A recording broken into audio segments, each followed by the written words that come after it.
Hi there, welcome to HeartSpace. My name is Dave, where I'm creating videos every single day to help you along your heart path. And today we're going over some of the struggles that more awakened people typically go through. And so you may be going through some of these things right now. You may have experienced some of these things in the past, or these could be some of the things and obstacles and challenges you may face as you go on this spiritual journey.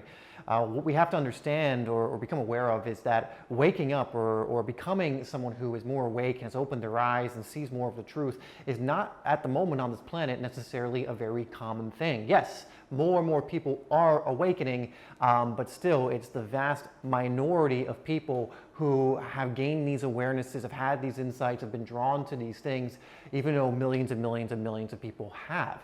And so these are some of the struggles and some of the things you can do as you're going through these struggles that can help you. And I got seven of them for you today, and some of the things you can do, again, to really help yourself if you're going through something like this, or a different way to look at it that can really make it a lot easier. Now, number one is very, very simple, and it's fitting in. And this is something a lot of you may have had happen during childhood. It may have been things you've noticed more recently. And this has been something that was a lifelong struggle for me because I only really wanted to be normal when I was a kid, and I just knew that I wasn't. You know, I knew that there was something off, or something, not off, it's the wrong word, but like I just didn't fit in with a lot of the other kids. I just was drawn to different things, and I knew this ever since I was like, a very little kid, like 5 years old, 6 years old, that I was interested in different things, drawn to different things, and it just, that for whatever reason I didn't fit in with most kids my age, and this only continued as I got older, became a teenager, and even young adult. And then finally, I'm 30 years old now. At this age, I have found kind of more of the people who I align with. And so what I would say is, with this, just to understand that the reason you don't is because, yes, you come from a different wavelength. You might be a wanderer, if you know what that is, a light worker. And so you're coming from a different frequency. You have a different perspective on things. You may have discovered or even came in with certain awarenesses that cause you to prioritize different things. They cause you to be drawn and gravitate towards different things that most people are not drawn towards. But also understand that there are millions of people on this planet right now that are going through something similar or have been through something similar. And so you can find communities, you can find maybe people from this channel, other channels, be watching stuff like this, where there are people who are more on that wavelength and have that level of understanding and empathy for not fitting in with the mainstream, we'll call it. But that's the first one, and I would just encourage you not only to learn how to connect to that which you actually are, and learn to love yourself more and more, because then you'll never be alone. In fact, you never really are alone. And also to look, because I know that, to take that further, for communities that understand these things, have gone through these things, because there are people who get together who have gone through these things that understand it and have these awarenesses, and you talk to them about things like different densities, 3D, 5D, you talk to them about maybe plant medicine, you talk to them about meditation, you talk to them about the chakras, these things, they won't bat an eyelash because they understand, right? Or they go through those things themselves, or they're into those things themselves. And so you can find pockets of people, even though it's not the majority of people, who love these things, discuss these things, are open to these things, and are growing as a spiritual being in a human body. Now, number two is the responsibility of having this awareness, because when you have this awareness, a lot of times you want to help people. You want to help people grow. You want to help others become aware of these things. And the best advice I can give you as someone who creates content and works with people and has gained a lot of awareness through my own experience and the things I've been through, the people I've worked under.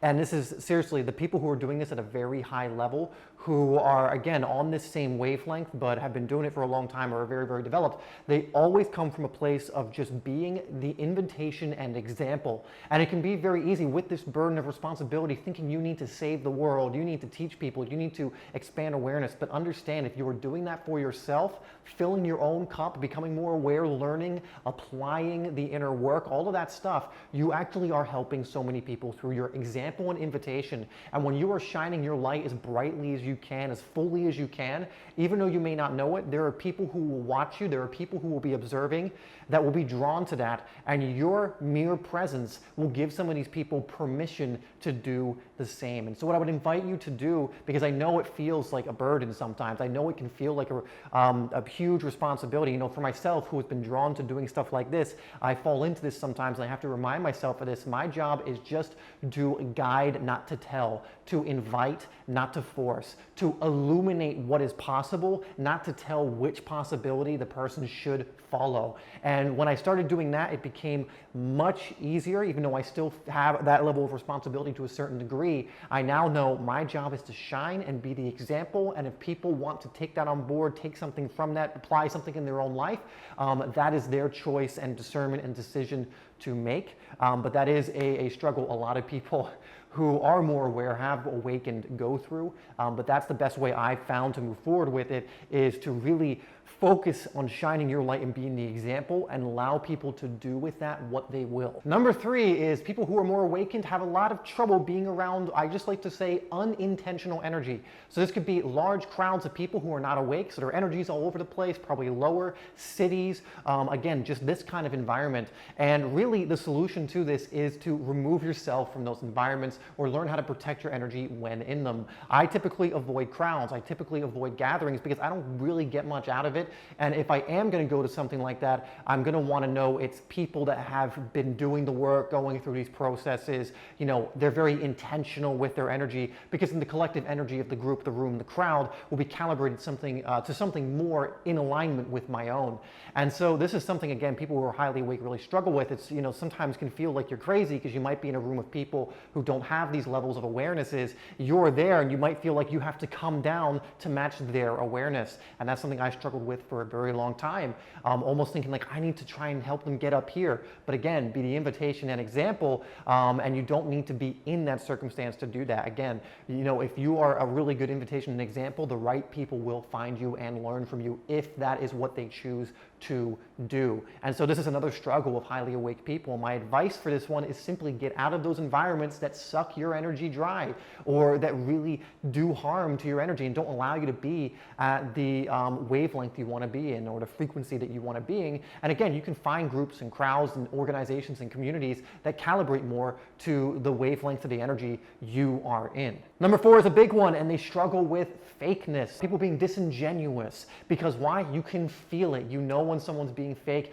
You know when someone's kind of putting on a mask and just pretending to be a certain way, or is trying to manipulate you. Typically, if you are more aware and awake, you can feel it, even if the person who's trying to do it to you is doing it unconsciously or doing it as a pattern. And this is something, again, that we struggle with, because sometimes we want to fit in and kind of like, okay, I guess this is good. And then we also want to set boundaries towards this, but sometimes finding that balance can be a little bit difficult. But what I would say is, for myself, I've gotten to the point where any fakeness, any inauthenticity that I know is consistent, I really create boundaries to allow that not to be in my life at all. It becomes an energetic anchor when I allow these things in, and I have pretty strict boundaries, energetic boundaries around that kind of thing. I don't really tolerate fakeness or inauthenticity when it comes to my life at any level. Even if someone's really good at using manipulative tactics to make it seem like they're being one way, I always try and look at the energy first, not necessarily how someone's presenting themselves physically or what they're saying, etc.,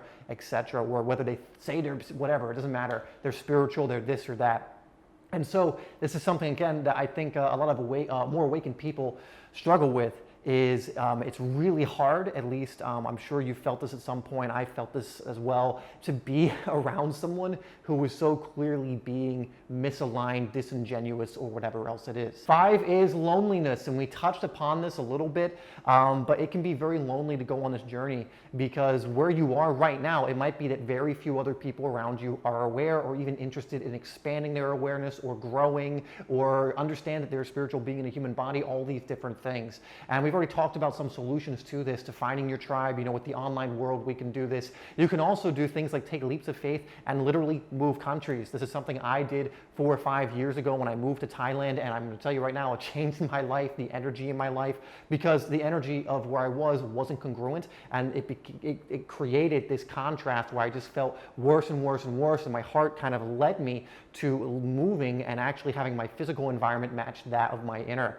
And so that is something you can do. I I know for a lot of people, more of a hard sell, so to speak, to leave countries, but that is something you can do, changing your environments so that it facilitates more of the people who are like you to come in, creating the space for that to happen, and also remembering you do have online communities, you have things like this channel and other channels, we have a community called HeartPath specifically for this and to kind of go deeper on these topics, lessons, and tools for you on your journey, but you can find those tribes, those communities of people who are on that same wavelength doing the inner work, are more awake and aware, so you can find that. But it is a problem for a lot of people who gain that awareness. I felt lonely for most of my life up until maybe 5 years ago when I really started to take more action on this, be more aligned, and take inspired action from that place. And number 6, I know I already kind of shared a little bit, but it's you want to save people. You have this awareness, you have these awakenings, you want to almost wake people up from the matrix. You want to, show them the freedom that they innately have. You want to show them that they are a spiritual divine being in a human body, that they are so much more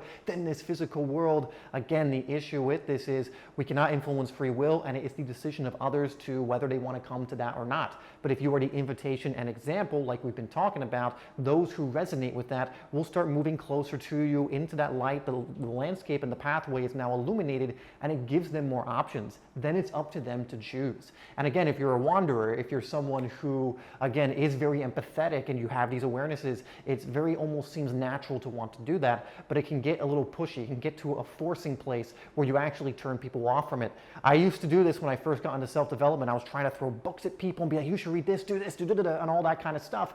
And it repelled them from wanting to do those things. And then to my astonishment later, I would make videos on certain books like Power versus Force or Conversations with God. And I wasn't pushing it on anyone. I was just sharing my experience. And then suddenly people I knew would be like, oh, by the way, I bought that book you told me about. I've been reading it. I've really liked it, and this part and that part. And I was like, whoa, I didn't ask them to do that. I didn't do anything. I just shared my experience with it. And that is an example of being kind of the example and the invitation instead of being pushy and trying to save people and all that kind of thing. When you're the invitation and example, you feel safe for people who are ready to come in to come in. And number 7 is an obvious one, but we'll end on it, and it's doing matrixy things like having a normal job, like a desk job of 9 to 5? 9 to 5, yeah, I almost forgot it. I was like, what was it again? But 9 to 5 type of job, and these kind of matrixy things, you're gonna, people who are more aware and awake really struggle with. I had a bunch of retail jobs in my early 20s, and it was just amazing how zapped my energy was when I was in these jobs. I remember I would sometimes have like a 4-hour shift, and it's just 4 hours, and I'm not doing anything that's very laborious or anything. It was in a retail store, so I'm like stacking shelves and anything, but I would go home more tired than like if I had done like 3 back-to-back intense workouts, because it just was so out of alignment and was just so heavy for me, even though I tried to stay in it because I'm like, oh, I need to earn money, I need to do this, I need to save up, or whatever else it is. And this is something, again, a lot of people who are aware and awake and understand the illusion of doing things like that for just money or something of that nature, they're aware of just how disconnected that are. They're aware of how much of an illusion that is, that's very matrixy. It's not really that important. And when you're aware of these things, going along with the same old game can really feel very, very heavy. And so again, the solution to that one is just really figuring out what it is that lights you up and starting to go down that path. And I'm not saying you have to quit your job or do any of these things. Again, I'm not telling you what to do at all, but to start engaging more with things that are in your heart, that are more along that path, and you're going to find you feel a lot better for doing so. Now, if you want some signs that you're actually fully awake, which you probably are if you've really resonated with a lot that were in this video, but you can go check out this video next where I go over 10 signs you're fully awake, also give you some more things that can help you along that path. Thank you so much for tuning into this one. Remember, you are loved, and I'll see you over there.